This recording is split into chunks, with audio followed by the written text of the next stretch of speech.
Folks, welcome back to Wilderness Wargaming. Today we're going to finish up search for the last Techpriest here.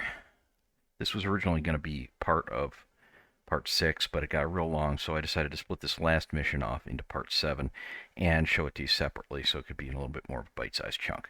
So without any further delay, let's get right into it. We're going to deal with the remaining feral beasts, and hopefully there'll be a little bit more lore in this one.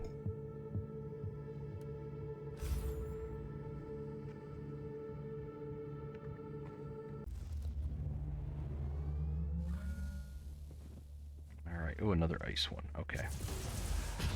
Boom, get in there.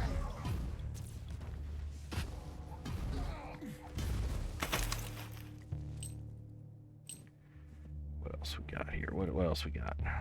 I do wish you could... I don't know, maybe they appear later. You can get dual pistols like Seraphim has. I don't know if you can get that. Like I said, I haven't gotten that far in with this sister before I decided to do this. I've been distracted playing a lot of other things.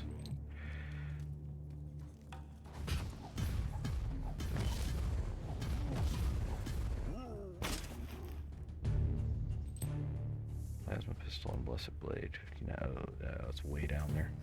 Okay. Wow, that was amazing. This plasma pistol and rod is really, or excuse me, blessed blade and rod is really turning out to be a winner.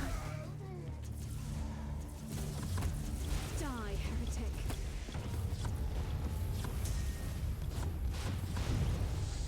Now, one thing about that, I haven't tried the AoEs yet, but one thing about that improved AoE that I got, that ability, 2.5% may not seem like a lot, but it's 2.5% more radius. And the more you add onto radius, the more effective additional radius is, because remember that the area of the circle grows exponentially with the radius, pi r squared, if you remember your math. So adding more radius, actually, because that's going on to the outside of the circle, is adding a lot more than it might seem like with a small bonus. So I think that's a pretty good one to take. I am going to probably get the damage bonus one too. Be a nice complement to that. I am not 100% sure what constitutes a damage over time ability, like for example the Flamer does. I think it does, because they're still taking damage there. Whoa!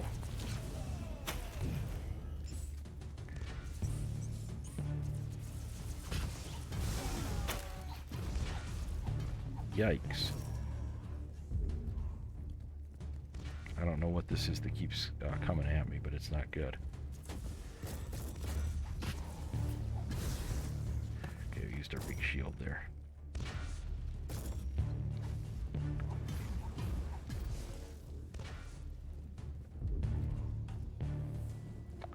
Oh, the teleporter. Now we have a teleporter rather than a big shield. Okay. You just gotta stay out of the way of that,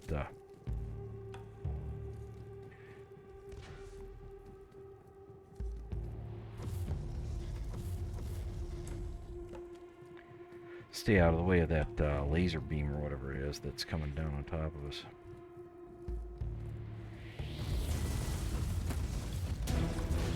Okay, leveled up.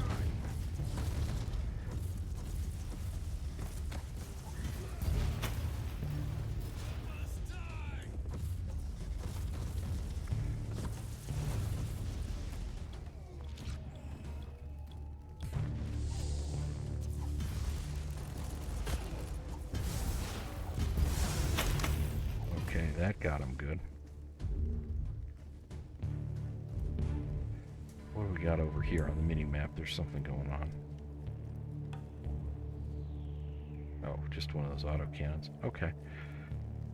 The Emperor's light has found me. Got quite a few more to exterminate, though. Looks like we're only about a third of the way done. Your mines. Yep, more mines.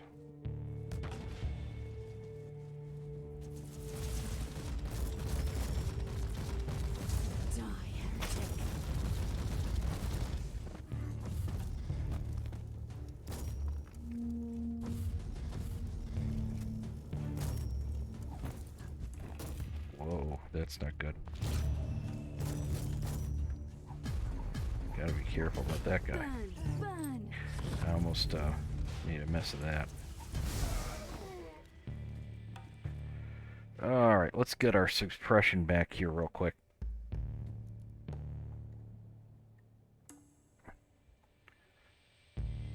Okay, here we go.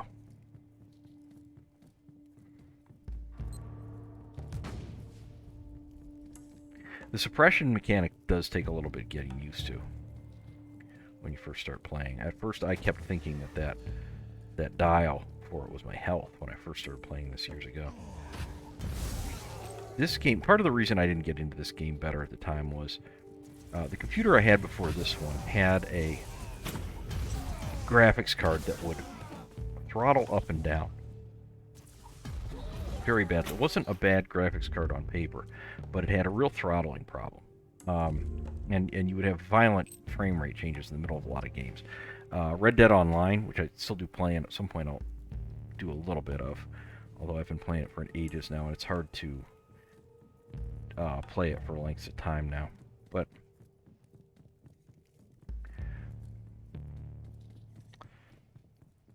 But I will show it to you. Anyhow, it would throttle violently in that game. In this game, it didn't throttle as violently, but it would make things choppy just overall. I don't know why. It didn't perform as advertised. The one I have in this laptop is a 3050 Ti, which is nothing particularly spectacular, but for a game from 2018, it is definitely plenty. And it really even handles Darktide just fine. Darktide seems to be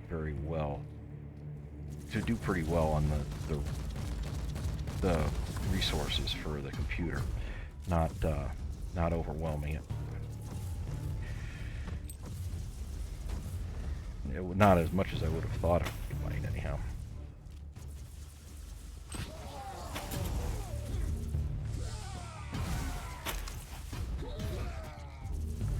A couple things I'm thinking about doing once we get through the main story here. I'll probably keep coming back to Inquisitor Martyr and just keep showing more things. I may do playthroughs on some other classes. I want to do an up to 30 playthrough on the Ogren for Darktide. So that's the only way I haven't done that yet. I haven't gone to level 30 yet.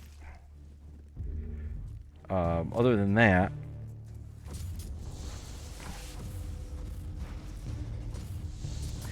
I have some old gold box games which I might do. I don't know if I will do a playthrough of those.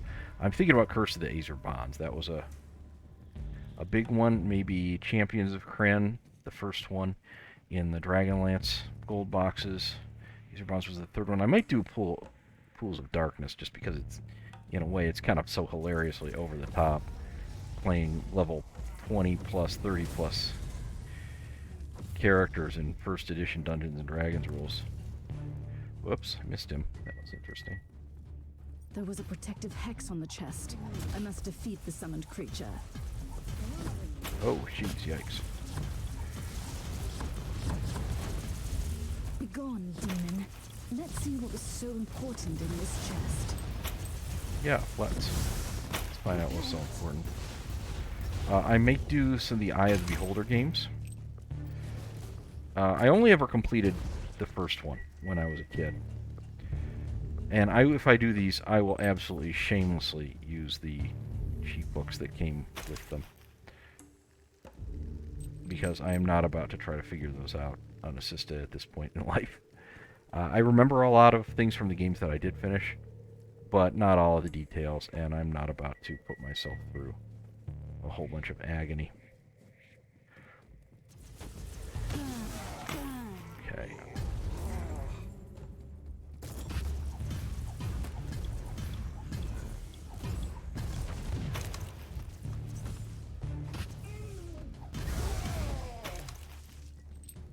Okay. My oven is screeching at me, so I will have to take just a second and I'll be right back.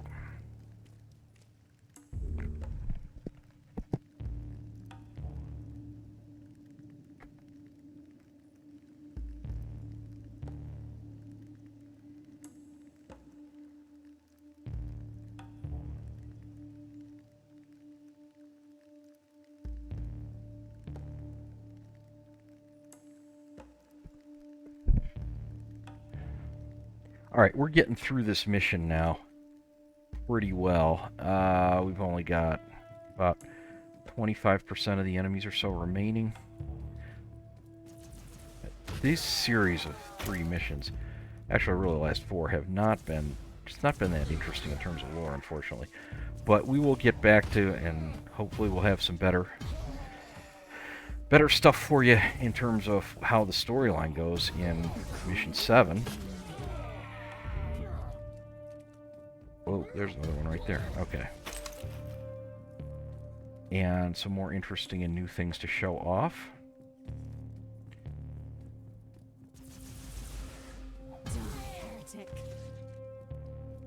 Because right now, all we're kind of doing is mopping up. I just haven't had as much to say because I've largely gone over what's happening here in other videos. There's that phosphorus with the improved. How did that guy survive in the middle of all that? That's interesting.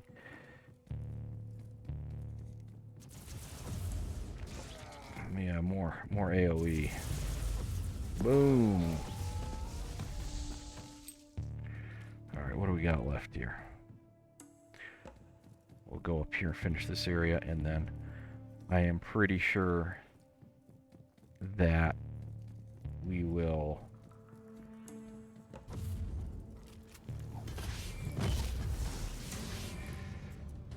have to go back down to the bottom center and finish off a couple more opponents once we clear out the last little bits of the map over here on the right side. Okay, nothing more up there. Head down this way. Woo, zoom, zoom. Oh, I'm almost out of teleporter charges. I didn't realize that. Yeah, you can't just go crazy with that teleporter because it is charged, and it only has 4 of them. Oh, there's a couple more. We'll get those guys.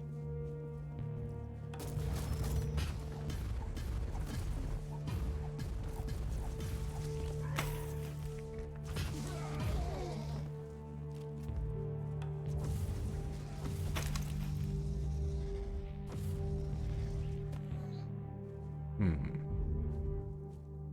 was hoping that would be it. It's not. Okay, we'll go down here. Check this bottom area. Yep, there's a few more. Recoil, unclean. Boom, got him.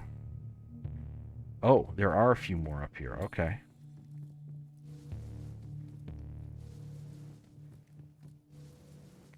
Oh, and we can get a long run there if we use the mouse pointer way out. Interesting. Repent. Okay.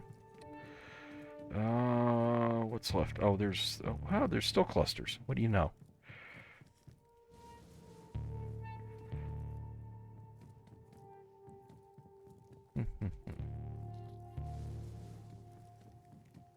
Well, we'll get this wrapped up here real quick. So the just straight kill missions are just not as interesting as the ones where you learn a little bit about. Oh, hey, check that out about Crashed Valkyrie, just like the ones in Darktide.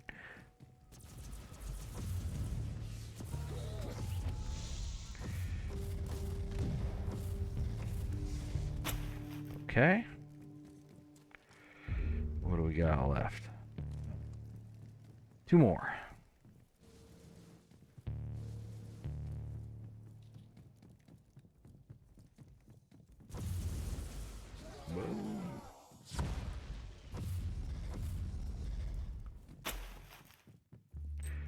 Money.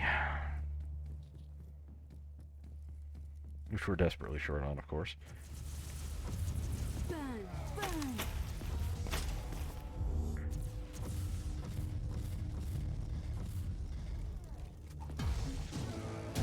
There we go. All done. Alright, no reason to screw around with this one. This is just not...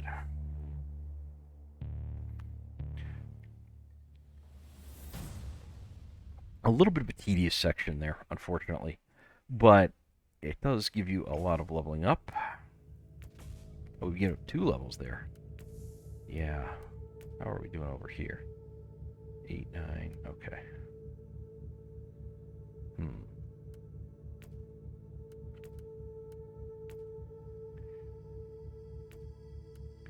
Interesting. Okay. No, let's not do that.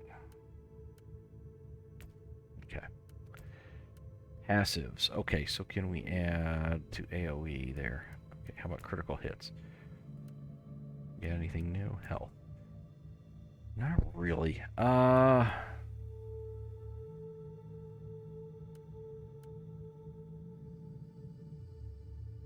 This is actually kind of good. I want to get that. Damage reduction when suppression status is overwhelmed. That could be quite helpful. So we'll get that. And a little extra max suppression there. Okay. And let's look at items again. Did we get anything super interesting? Purple plasma gun. Not a huge plasma gun guy. It's just not the weapon for me. It's not that it's a bad weapon, but it doesn't provide the coverage that I need. Inquisitor, you have a message from the Caligari Conclave. I am Inquisitor Helena Goslar, and I have an assignment for you. I am aware that you are conducting a highly classified investigation for the Conclave at the moment, although I must admit I don't know any further details. To my utter amazement, my clearance was deemed insufficient to access your records. In other words, I can't command you to abandon your main investigation, but the Conclave would appreciate if you could take another case as well. Travel to the hive world of Atheon Prime and look into the case of the mass disappearances that has baffled the Adeptus Arbitis. In case you are wondering why you are tasked with such a trivial issue, I want you to watch a highly confidential picked recording. It was made by an infiltrator of the Inquisition, and as you will see, it proves the existence of some unholy machinations on Atheon Prime. I must also add that this recording was made 30 standard years ago. I hope I have your interest now, Inquisitor. The Emperor protects. Okay, so there's always a female Inquisitor in the Witch Hunter hat, and for some reason it looks like she's got a smokestack sticking out of it. I don't know what that's about, but okay. This more about this clearance stuff. Like I said, well, I can see how one Inquisitor couldn't access another one's personal records. I don't think clearance level is quite the right thing. They're trying to use real-world concepts of classified information, but everything the Inquisition does is super classified, and Inquisitors themselves have pretty much free reign. I'm not even 100% sure that being an Inquisitor Lord really gives you that much more access over a regular Inquisitor. She can't command you. Yeah, she's not an Inquisitor Lord. The Conclave would appreciate it. In case you are wondering why your test is for I want highly confidential pick recording. We'll take that in a minute. It's baffled the Adeptus Arbites. Forgot about that. Those are basically the police. If you're not already aware of that, if you're new to the setting. And this recording was made, so they've been screwing around with this for 30 standard years, and now they want you to handle it. This is about normal for Warhammer. Very standard, diddling around with stuff, not getting it done. Because everything's bureaucratic. Yeah, even the Inquisition. Well, let's check out our picture. Okay, those are definitely Chaos warships. I think probably heavy cruisers. Although I don't know my Chaos warships all that well. The Chaos warships... Yep. Chaos Space Marines. We are aware of that. We have already begun sowing the seeds of destruction. We have found something on Atheon Prime, deep beneath the heart, something we can use to ignite the flames. It will take time, but it will be done. Guy's got a big sword. You can tell Chaos ships because they have that longer, more sleek appearance. The noses are not as ramped up into like a prow. Chaos Marines, okay, looks like we got Alpha Legion over here, almost for sure. Bolt gun. This guy could be Word Bearers or... Oh, no, Black Legion. He's got the eye there. Maybe. I'm not sure why he's got red armor then. This guy's probably Black Legion with the black armor. I bet the red guy is Word Bearers. He could also be World Eaters. Okay. Now, I also don't know that Chaos Space Marines would fall into quite that level of apathy. I find it difficult to believe they'd hang on to that for 30 standard years. But, yeah, never know. It is the Inquisition and the Imperium, so unreasonable delays are not to be unexpected. Okay. What's our new clue? Is the administrative center for the Tenebrous sector a busy, venerable world? Nature classified, only accessible to Imperialists. The Underhive is closed down. The rest of the Underhive is hideout for gangs of mutants responsible for ongoing mass disappearances. Okay. I bet you they're not. Okay. Black Legion, Alpha Legion, and Word Bears. Okay, so I was correct. We were planning an attack on the subserver for 30 years, so we've waited till we've been planning it for 30 years, and now we're going to do something about it. Alright, that's fine. Right, we will check that out on the next episode, I think. For now, thanks for watching. Please remember to like, subscribe, comment down below. If you have nothing else to add, please at least leave a pound Valkyrie for our Pooch Valkyrie. She would really like it, and so would we. And please click the notification bell for more great content from Wilderness Wargaming, and I can't wait to see you back here very soon. Bye!